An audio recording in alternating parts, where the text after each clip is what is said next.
Hi guys, John Haddock here with Think Comics, and today I'm going to be talking about the Absolute Carnage storyline that's currently going on in Marvel, and I'm going to talk about some of the tie-ins and some of the main issues that are going with this storyline. And right off the bat, we have Absolute Carnage 1.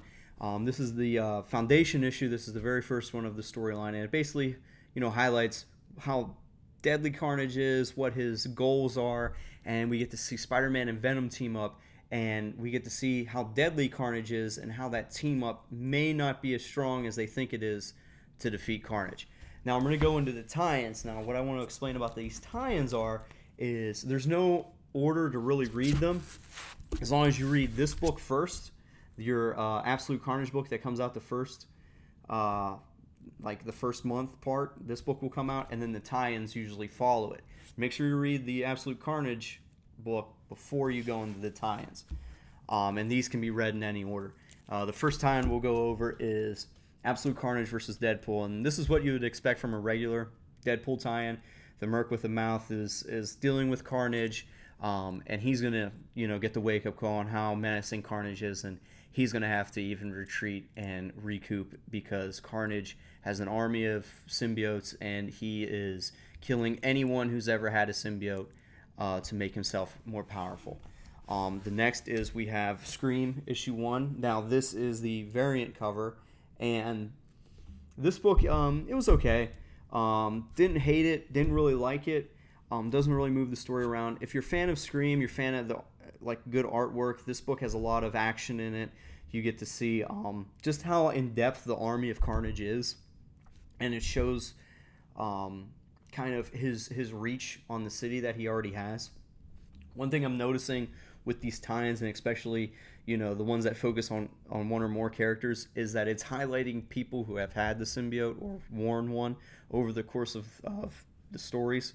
And it says, hey, these characters exist, and this is what they're doing while the storyline is progressing. And I think as the Absolute Carnage book goes on towards the end, I think we're going to see all these characters come together, and that these books highlight, hey, this is who this character is.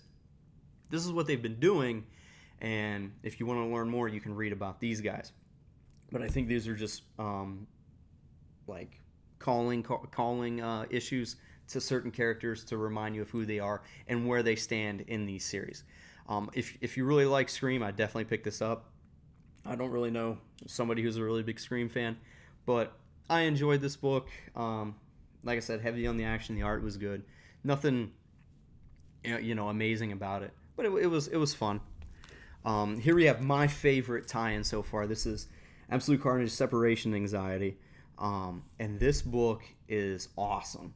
The art is fantastic. I love the horror elements of comic books, and this just captures it completely. It has this old school Texas Chainsaw Massacre feel to it, like the original one. It captures it perfectly. It also has like a hide and go seek kind of thing, like a lot of these newer video games have, like Outlast and Alien Isolation, where you're hiding from the monster. You know it's there, and you're hiding from it and hoping it doesn't find you. I would definitely pick this book up. I've actually went back and read this one. I would totally buy the Absolute Carnage collection in hardcover just to get this book, to reread it again. Now next we have Absolute Carnage issue 2, and this just highlights Venom and Miles Morales and how they're fighting off different forms of the Carnage army, and we really get to see Miles Morales and what he's been up to and how he can how he's a game changer in the cinematic universe of Spider-Man. Next we have Absolute Carnage Miles Morales, and this book it basically tells the same story as this book, but it highlights the battle that Miles Morales has with Scorpion. And the thing I really liked about this book is, people view Miles Morales and the Ghost Spider, the Gwen Spider from the Spider-Verse as like sidekick characters to Peter Parker's Spider-Man, because we all see him as the main Spider-Man. But here we get to see that, like, hey, look, Spider-Man is just, in essence, like, Peter Parker's Spider-Man brings something to the table, and he's just as good as Miles Morales' Spider-Man, who brings something different to the table. We really see that get highlighted here, and we get reminded that, hey, look, these guys can always do the same job, and Scorpion gets a wake-up call because he treats Miles Morales as a side character, and as a B-rate Spider-Man, and that really backfires on him. Next, we have the Venom issue 17. I don't think I'd consider this a tie-in because this is an ongoing Venom series. It just is obviously taking place because it's Venom and the Absolute Carnage. This just mainly highlights more of, Eddie Brock's storyline with his son and where that's been going. And we kind of get to see a character in the end return from a different series. I'm not going to spoil it because I didn't think I was going to see this character for a long time. And it was kind of cool, and I'm really excited to see where the Venom comes, where the Venom book goes, and what develops out of that. I would definitely pick this one up. This was a good read. Next is my least favorite tie-in, Absolute Carnage, Lethal Protectors. On this book, we have we have Iron Fist, we have Morbius, we have Cloak and Dagger. None of these characters are in this book. It just really tells the story of Misty Knight and how she gets away, and we see a certain villain get resurrected. But as far as that resurrection in this book really didn't do it for me. If I could go back, I wouldn't have picked this one up. Next, we have Scream 2, and it picks up from Scream 1. It just highlights more of what this character is and where this character is in this storyline. One of the good things that this book highlights is just like what the control, as you can see, people with the spiral on their head are controlled by Carnage, and it's showing that certain people are able to actually break free of it and kind of, be outside of Carnage's control, and we see just how Carnage is able to control people. This book is good on action. It's got a lot of magic stuff going on in it. I would continue reading this one, especially if you already invested into the Scream 1. Definitely read it. Next is Absolute Carnage, Symbiote Spider-Man. Didn't really like this book that much. It just didn't really do it for me. I kind of have a hard time going through this book. I'm not really going to go into it. Nothing really happens.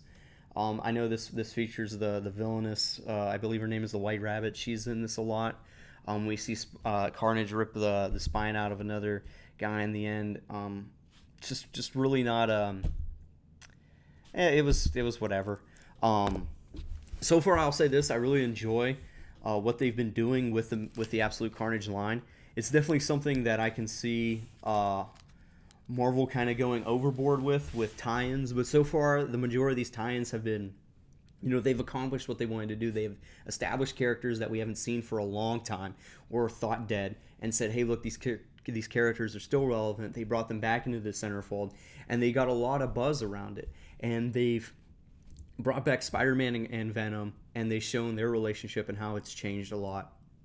And it showed how Venom's different from Carnage. Carnage is more scary. He's more violent, and I really, really like where they're going with this. Like I said earlier, this is something that if you're not reading, you might have a hard time finding some of these issues. I was in 2 shops earlier today. I saw a couple back issues of it, mainly the main story, the 1 and 2. But as far as the tie-ins, I didn't see any.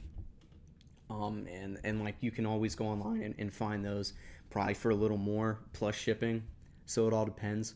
But if you're a Spider-Man fan, and especially if you're a Venom fan or a Carnage fan, you need to read this. This is one of those storylines I really think Marvel hasn't really pushed that much, and I think it's being overshadowed by X-Men. I mean, X-Men is a lot better story-wise than this is, but as far as action and getting to read about the Wall Crawler and Venom again, and it kind of takes you back to the 90s when they had all these symbiotes running around, and you got to deal with them. That nostalgia feel to it, to me, is worth investing into these books.